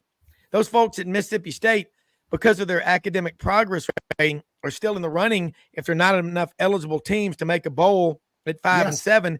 And they went to a bowl just a few years ago. They're trying to have this streak of 13 straight years of going to a bowl. And a lot of schools can say that.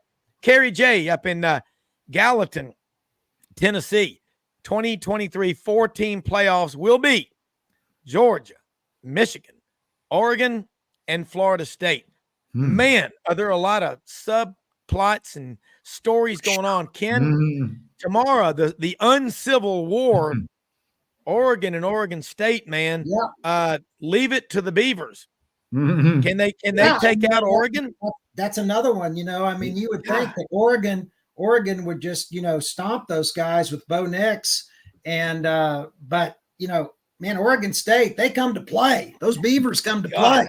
And they've had a good year.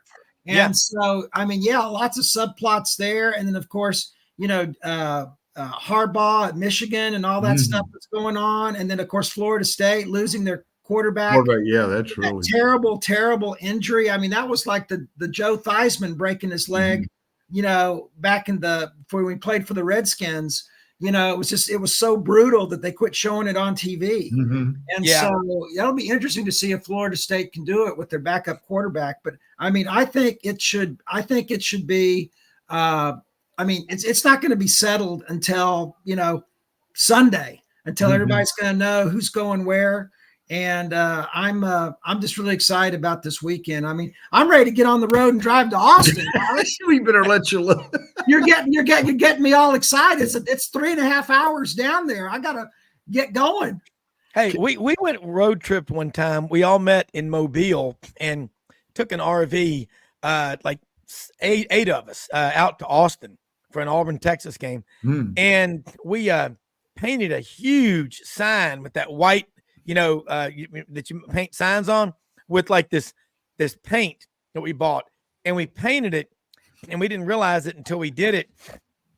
And there was paint all over the floor at that LBJ library. It was just beautiful. No. But it was water-based paint, so it came off. Okay. And I'll tell you what, but I remember, that was the first time I'd been to a game in Austin, is the wind that would just whip through there. And you and being on 6th Street in traffic for hours. And we literally people were getting out of the RV and running in and buying more beer. You're not moving. And by the way, Ken, I got to ask you something. What is that guy in the background? Does he have a name? Let's get another camera shot of him. Which guy? The guy on the wall. In the picture, This guy? No, the cow, the Longhorn. That's Devo. No, up above, the one on the wall that's on your wall, the mount. The mount. Oh no, you got it at the restaurant. No, he doesn't have a name. We'll have to ask the podcasters to give him a name. That's right. His new name, we shall dub him henceforth, now and forever, permanently known as. We're going to call him. I'm going to think here. Daryl K. Royal. DKR. DKR. I know people that have named their dogs Daryl K. Royal. Daryl K. Royal. And Daryl K. Royal was an alpha male. Yeah. You did. I mean, you knew Daryl Royal. I didn't, but you think about him and Frank Broyles, all these coaches, the friendship that they have. They're really cool stories. And again, getting to cover all that. It's just so great. It's like a dream come true. And you were talking about you were talking about Did you see this here from Jeff Power, by the way? Yeah. Look at that. Can you tell I used to produce the Tyler Rose Award show? That is awesome. I mean, we have the best listeners and guests on this show. Trying to get to be number 1 right now, number 4 on that list. Thank you, Feed Spot. And we bring on the best guests, engage your guests. And let it go. And in fact, we originally weren't going to do a show Friday. Audrey thought it's Black Friday. Nobody's going to want to do it. And then I had a few texts from a lot of people going, no, we got to do it. And I'm like, look, I want to do it. It's a bit. I was excited because that's right. The show was on. Hey, Audrey goes, then you're getting up. And I don't care how much you have to eat. And so I don't have Mildred's downstairs in the bed, and pow, get your show going. And Mildred is behind the scenes. My wife, Audrey is her real name, is unbelievable. She figures out algorithms. She and Nigel, they have conversations that you've got to have above a 160 IQ to even comprehend. But this has been one of the funnest shows because, I mean, it is just, and Ben Troupe, we missed you today. He said everybody's okay, but they just traffic. It is a standstill on I-16 right outside of Savannah. But there's so many big games, Tennessee, Vandy, A&M, and LSU. What they call it, Georgia and Georgia Tech. Now, you know what that nickname down on the flats, is that what they call Grant Field, Bobby Dodd Stadium? I mean, it's right there on Interstate 85. It's the prettiest venue background, all the high rises, Coca-Cola and all that.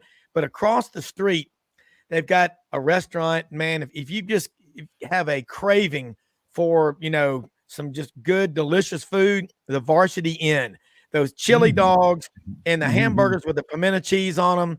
I don't recommend you eat there every day, but it's an awesome atmosphere. But, you think about this, Keith Jackson, where Keith Jackson's from? Carrollton, Georgia. Yep. But, and I have a lot of fraternity brothers. God, a lot. Tom Glanton, Bill Hambrick, Sam Haney, a ton of them. And, I think about this. He went to Washington State. And he comes back. And by the way, somebody sent me Pat Cornelius on a thread I'm with from Thomasville, Alabama. That's in LA, lower Alabama. That's right. And he sent a text thing, one of the funniest videos. It was the first year of Monday Night Football, and it's Howard Cosell and Don Meredith. They said Howard Cosell was so drunk that he had to check out in the second half of the game. I mean, when I started watching Monday Night Football, it was Dandy Don Meredith, Frank Gifford, the straight man. He was Ward Cleaver, and Howard Cosell, one of the great comb-overs in the history of comb-overs. Oh, yeah. The only comb-over better was the Big E, Ernie McCracken's comb-over in the end of the great bowling movie Kingpin. But you know what we need, guys? We need the people on TV to quit being afraid that they might upset someone or hurt their feelings or whatever. We need Tom, remember Pat Summerall and Tom Brookshire? Oh, yeah. Yeah. When you watched a football game, it was like hanging out in the main lodge at the hunting camp, after a good day's hunting with a bunch of men and, and the women, we've got to get back to that, Or you saw yesterday during the Cowboys game, they did another feature. I love seeing them every year, on John Madden and his turkey awards. Yes. Oh my God. I mean, man, that way. And how he went to go see Daryl Stingley. Yeah. When he was in the hospital and everything after he had that terrible injury and quadriplegic. I mean, that's the kind of guys that we need calling games. I mean, guys like John Madden who didn't care what they said. And it was so good. Well, we have, I've been fortunate enough to have a man named Jim Tunney. They call him the Dean of NFL referees. Yeah. He's probably 93 now. Don Hudson, a friend of mine and my dad's in Memphis, knows him. So about 4 years ago, we've had him on the show 6 or 7 times, very close to John Madden. I called him when John Madden died. His neighbor where he lives out in California, one of his neighbors was, best friends was Don Shula. He got to be friends with these people after his career. You talk about your honors dearer than your life. That's Jim Tunney, 1960 to 91. Over 500 games, unbelievable number of games, multiple Super Bowls. He was the official there when the catch was made in the Cowboys 49ers game. Don't bring that up. Yeah, that's right. Yeah. I mean, I know. Let me ask both of y'all something. about out of time here. But when I was a kid in 1971, my parents were the guests of some people out in Dallas. It was a business meeting. And after the game, they got to go down on the field and in the locker room. They got me an autographed football by every member of the Cowboys team. Wow. Roger Staubach, Walt Garrison, Dwayne Thomas, Bob Lilly, Bob Hayes, Craig Morton was the backup, Tom Landry. And it was then I got 47 black and white glossed pictures autographed by everybody on the team. They brought that home to me, and I had them in my deal in my room, and I played football on the streets with that football. Scuff, what would that be worth today? But we grew up in our house Cowboys fans. That was what we did. And my mother's favorite coach was Tom Landry. Of course. And her other favorite coach was Dick Vermeil. She absolutely loved him. And she said those are two of the finest men. You know, that there's an iconic picture of them with their wives at some event. But watching the Cowboys, and I think Jerry Jones bought them in 89, 88 for $165 million. And today they're worth over $6 billion. Right. And I always use this example because we've got a fire pit. It's a double fire pit with logs that have been cut around it and big stumps that are used as tables to clean ducks and mix drinks over at the Cherry Farm. And the view is watching the sunset. Well, it's usually dark when we're out there on Crowley's Ridge. It's so beautiful across the flooded rice fields. But I'm telling you, man, it just doesn't get any better than that. You can't get any better than that. In fact, lost my train of thought there. but you just think about watching college football, and we need to get back to enjoying it for what it is. It's so easy for everybody to be cynical now and think they know everything about everything. As a buddy of mine said the other day, the average fan doesn't know jack squat. They're going to end up living in a van down by the river about what's going on. Just enjoy the games. Exactly. Love what you got. I remember someone asked Coach Dye on his old radio show, Dialing Dye, Thursday nights at 6:00. And he said, Coach, we going to win it. That's a big one. He goes, well, let me say, at Auburn or Alabama or Georgia, they're all big. Don't ever lose one. You don't want to go through that. Enjoy the games that we've got. And here it is. Only Shoney would know this. I love this guy, my fraternity brother from Valdosta, Georgia, the varsity, and Keith Jackson from Bremen, a suburb of Carrollton. By the way, Sewell Hall was the longtime athletic dorm at Auburn. Mr. Roy B. Sewell. Roy B. Sewell owned the polo outlet there that everybody used to go to in Bremen, Georgia. And they used to have an archery range set up in the parking lot there down in the little ravine there at Sewell Hall at Auburn. And Bo Jackson was out there one time. We were in school. This is a true story. And some guy, they were shooting bow and arrow, and Bo never shot one. They said, Bo, he goes, let me try that. And first time he missed, and then he squinted his eyes and got the sleep out of there. Bullseye. Second try. I mean, and you think about why do we love college football? You want to put it in perspective after a game. Go outside that locker room. Y'all two know what it's like. Every one of these players has got family. They got moms and dads and grandmothers, aunts and uncles. It's the people that help them get there. When they come out of that locker room, there's a lot of people there to see them. And those are the stories in college football and in college sports. But it's the great people. And no matter what happens, we all get mad. As the days pass after a loss or a big win, whenever, everything gets put back into perspective.